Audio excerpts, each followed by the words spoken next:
La formule de Héron. Bon, pour trouver l'aire d'un triangle, normalement, on utilise la formule l'aire égale base fois hauteur divisé par 2.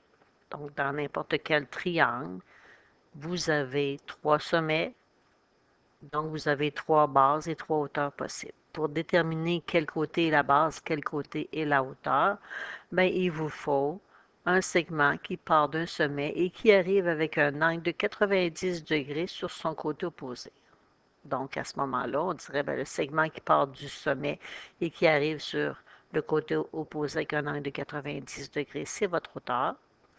Et le côté sur lequel arrive votre angle de 90 degrés, c'est votre base. Ça peut arriver que votre hauteur arrive à l'extérieur du triangle, dépendamment de la forme du triangle que vous avez.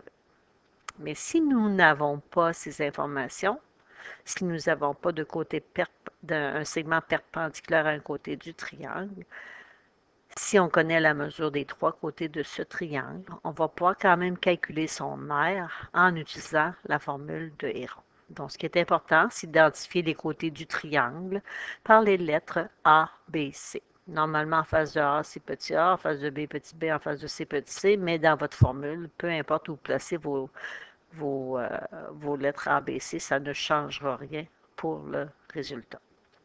Fait que l'aire, racine carrée, parenthèse P fois P moins entre parenthèses fois P moins B entre parenthèses fois P moins C entre parenthèses. Dans votre problème, P, c'est le demi-périmètre. Donc, il faudrait juste faire attention, là. Des fois, les élèves prennent le P comme étant le périmètre. Fait que P, c'est le périmètre divisé en 2. Donc, la somme des 3 côtés, le résultat divisé en 2. Donc, je veux avoir l'aire d'un triangle dont les côtés mesurent 14, 12 et 8 cm. Nous plaçons premièrement les lettres ABC sur les côtés. Nous allons aller calculer le périmètre de ce triangle. Donc, on additionne les 3 côtés du triangle. 8 plus 12 plus 14, 34 cm.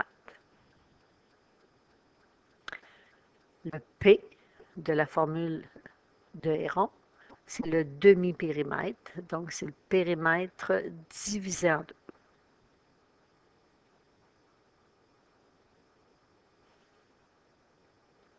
Donc, 34 divisé par 2 qui donne 10.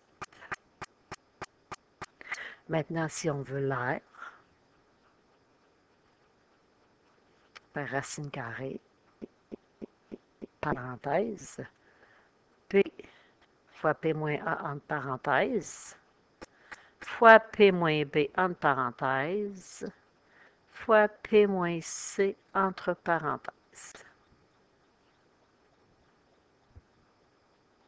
Ce qui donne 17 fois 17 moins 8 fois 17 moins 12 fois 17 moins 14.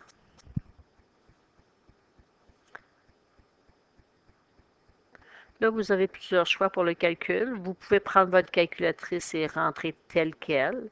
Ça va vous donner votre R automatiquement.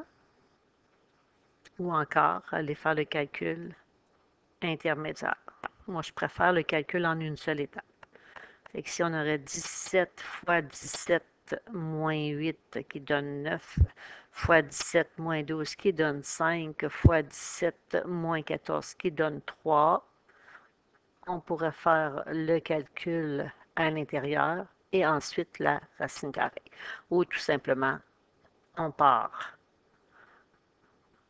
avec la formule avec les nombres à l'intérieur et on fait le calcul puis on va chercher notre réponse. Ce qui donne une aire de 47,91 à 2 décimales près centimètres carrés. Je pourrais ajouter un degré de difficulté au problème. J'aurais pu vous présenter le triangle et vous demander quelle est la mesure de la hauteur issue de C.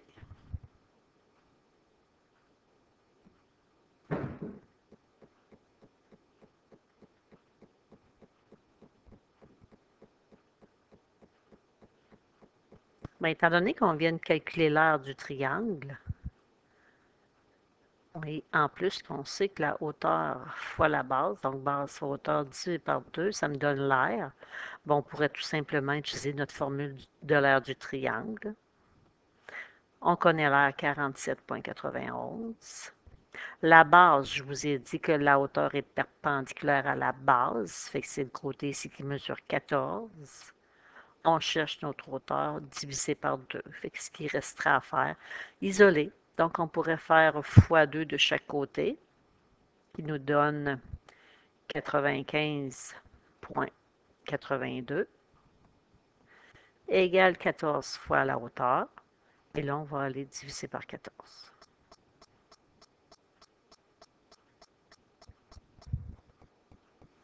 Ce qui donne 6,84 centimètres. Si on voulait la hauteur ici de A, on ferait la même chose, sauf que la base serait de 8. La hauteur issue de B, la hauteur, la base serait de 12. Donc, elle arrive sur son côté opposé. Là. Le triangle est presque rectangle, soit à l'intérieur ou un petit peu à l'extérieur.